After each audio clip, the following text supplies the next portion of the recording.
pour nous, c'était vraiment la meilleure observation de Saint-Jean-d'Or qu'on ait pu faire.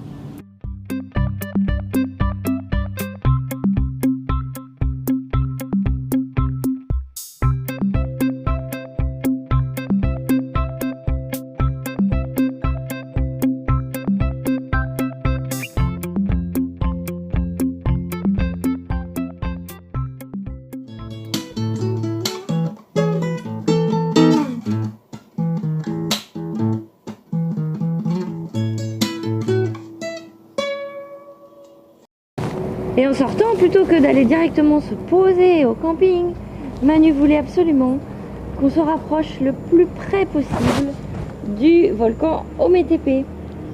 Sauf que c'était une piste mais complètement défoncée. Ça nous brinque-ballait dans tous les sens. En plus, on se faisait guider par Google, qui encore une fois nous emmenait dans des chemins qui n'était pas accessible pour nous, pour un résultat nul, parce que on a vu le volcan qui se met dans un tout petit interstice entre un rideau d'arbres constant et des maisons avec des murs hauts. Après quoi, on a repris la route pour se rendre à un autre camping. Donc on a passé 2 nuits sur Ometepe. Et là, ce qu'on a vu surtout, c'est qu'on a vu des petites chouettes en arrivant la nuit. Pareil, c'est pas la première fois qu'on voit des chouettes, mais on les a bien vues quand même. Elles n'étaient pas très farouches, elles étaient plusieurs. Là, on arrive à une curiosité géologique, si on veut, c'est qu'on est sur la pointe d'Ometepe, qui est la plus proche du continent. Et on a une pointe de sable qui se termine par la rencontre de 2 flots de vagues qui viennent en sens contraire, et ça crée une sorte de masse carrée où il y a le courant de la rivière qui rencontre le courant de la mer, sauf que là c'était le lac lui-même qui semblait se battre contre lui-même. Donc c'était assez curieux.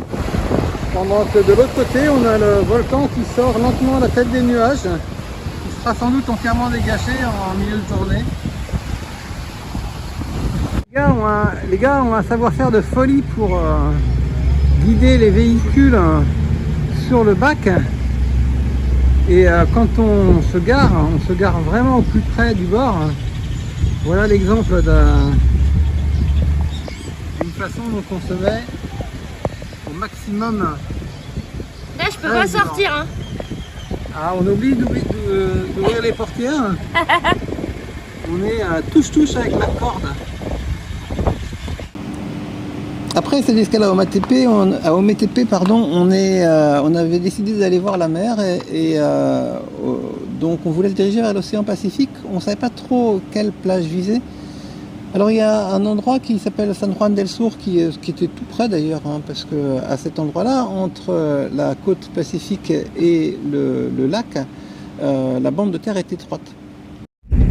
Au niveau infrastructure, ça a l'air assez léger. Je ne sais pas si on va trouver une laverie ici.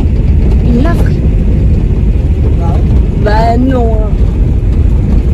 Mais on avait lu que c'était un petit peu, qu'il y avait pas mal de monde. On a préféré s'éloigner un petit peu et on est allé vers la plage de Popoyo. C'est une plage de surfeurs. Ça, on n'avait pas très bien compris vraiment. Donc on l'a découvert sur place et on pensait qu'en outre, au-delà des surfeurs, ce serait un endroit un peu balnéaire avec des petites boutiques et quelque chose d'assez accueillant. En fait, non, c'est vraiment presque exclusivement dédié aux surfeurs. Et on a eu du mal à trouver vraiment un endroit pour dormir. On a finalement une sorte de compromis dans une sorte de structure hôtelière qui jouissait d'une très grande piscine. On n'a pas très bien compris ce que c'était. Non, c'était en construction. Est-ce que c'était en construction? Est-ce que ça a été fermé pendant le Covid et racheté et du coup... c'était pas très bien entretenu, d'ailleurs les sanitaires c'était immonde. Oui, et alors nous on dormait... Mais il y avait une super piscine. Voilà, donc on était dans une sorte de terrain vague, mais il y avait la piscine à côté. Donc il fallait payer, hein. Il fallait payer en plus la piscine, oui. mais il faisait tellement chaud. Et en fait, il y a aussi une autre chose, c'est qu'on peut difficilement parcourir la plage parce qu'elle est coupée par un cours d'eau. Et donc, il n'y a pas cette logique d'extension des petits bungalows, ou des petits hôtels ou des petits restaurants le long de la plage, pas du tout. Tout est regroupé sur une sorte de piton rocheux. Et par contre, quand on contourne le rocher principal, on a une vue magnifique sur les déferlantes et les surfeurs. Ouais, là, franchement, on a passé un bon moment. C'est surtout l'image qu'on gardera parce que les rouleaux étaient magnifiques et on a un très très beau coucher de soleil sur cette activité que nous, on ne connaît pas du tout. Hein, non, et que je pratiquerai maintenant, c'est sûr, jamais. Mais qu'à un côté... Mais je suis admirative. Qu'à un côté objectivement esthétique, en fait, parce que de loin, c'est très beau. On reprend donc la route. On a la vie de la route. Ça fait partie de notre vie. Et c'est pas désagréable, hein. C'est toujours une alternance, c'est notre vie, hein. Une alternance de moments où on est posé et de moments où on roule. Et là-bas, je suis chaud. Mais je voudrais filmer parce que souvent on se prend dans des super restos. On a l'impression qu'on dépense vachement d'argent au niveau de la bouffe, mais en fait pas du tout, hein. Dans la réalité, c'est bien sûr que du coup ça me donne envie de filmer quand on y va, mais dans la réalité des fois c'est vachement moins glamour, hein. On s'arrête là, je sais pas, on est je sais pas ce que c'est une station de taxi. Bon, ça a l'avantage que ce soit excessivement pratique, c'est-à-dire qu'on achète un poulet, regardez ça comme ils coupent le poulet. Voilà, avec des petites... comment ça s'appelle? Des galettes. Des ciabatta ou des chapati? Bon, bref. Et une petite sauce. Et là, il s'agissait de contourner Managa. Managa, c'est la capitale du Nicaragua. Comme dans beaucoup de pays, on ignore la capitale et on continue, car on se dirige maintenant vers le volcan Masaya. Sur ce moulage, on voit bien qu'il y a les volcans qui se suivent de manière assez rectiligne tous les 20 à 30 km. Ces deux-là, c'est ceux sur lesquels on était hier. On n'était pas dessus, on était sur l'île qui est constituée par les deux, la Réunie. Et puis on a progressé par la plaine américaine qui est la route rouge qui est ici. On est maintenant au volcan Masaya, qu'on va observer ce soir. Et plus loin, on va retrouver le Cerro Negro par exemple. Des volcans qui sont pour certains actifs.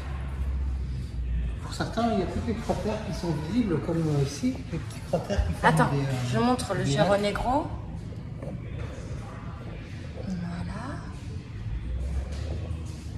Puis il y en a certains qui sont visibles comme des lacs en fait circulaires, notamment ces deux petits là. Alors le volcan Masaya, il est connu parce que c'est un des deux volcans d'Amérique centrale les plus réputés pour l'observation de la lave. Donc on ne savait pas trop à quoi s'en tenir. On ne savait pas du tout. Mais on savait qu'il était facile d'accès, au contraire du second. Alors, c'est vrai que ça se présente sous la forme d'un accès routier, c'est-à-dire qu'on est sur la route principale et soudain, il y a un parc qui se présente, une entrée, on paye son entrée. C'est très bien fait, il y a des petites étapes en fait qui s'égrènent le long d'une route privée, enfin à l'intérieur du parc, qui doit faire une dizaine de kilomètres de mémoire, et qui mène au volcan. Donc on s'arrête au petit musée, on observe les présentations. Et puis on continue de manière à arriver au volcan Masaya au moment clé, c'est-à-dire peu avant le coucher de soleil. Et là on va chercher différents points d'observation, car la lave est visible au fond du cratère. Il se trouve que la route monte tout en haut au bord du cratère, de sorte qu'on n'a pratiquement pas à marcher. Le point d'observation principal est rigoureusement au bord du parking. Mais on peut quand même faire 2 ou 3 petites marches latérales pour varier les points de vue. Alors on en a fait une, puis 2, et de la deuxième, on a vu un très très très beau coucher de soleil sur le volcan. Le ciel s'est véritablement enflammé. C'était bien parce que le feu était la thématique en fait de cette soirée. Et donc là, on a, pour moi, vu un des plus beaux couchers de soleil qu'on ait vu en fait lors de notre voyage. Et il se trouve que c'était au bord du volcan. Mais le meilleur restait à venir, car il se trouve que la lave, on ne la voit pas de jour. Quand on essaie d'observer la lave, on regarde au fond du cratère quand on arrive de jour. On voit des petites fumerolles. C'est ça. Mais c'est pas rouge. Hein. Non. Et on voit curieusement un balai d'oiseaux parce qu'il y a là des perruches qui nichent dans les. Donc on entend aussi beaucoup Ça, c'est marrant, toute la quand vie même. en fait de la fin de Elles journée. nichent dans le cratère. Les perruches vont s'accrocher aux falaises en fait qui marquent les bords du cratère. Et puis la nuit tombe et là on commence à voir plutôt ce qui ressemble à un halo en fait au départ, un halo rougeoyant.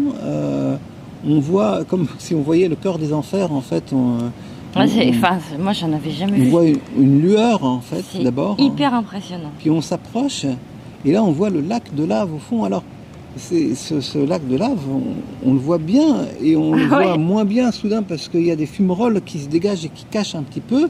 Et la nuit n'est pas encore tombée et donc on s'extasie. On est là avec, je sais pas, une centaine d'autres touristes qui sont en position d'observation, qui viennent souvent en minibus. Et puis curieusement, ces touristes s'en vont. Et on reste presque seul là à observer le lac de lave qui se dégage de plus en plus, curieusement.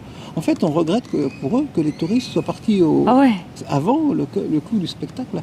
Alors ce spectacle-là, qui est vraiment très très marquant, malheureusement on ne peut pas très bien le rendre en vidéo, bien sûr, parce que les problèmes de contraste sont tels et de mise au point sont tels qu'on n'arrive pas à voir avec la prise de vue qu'avec nos yeux.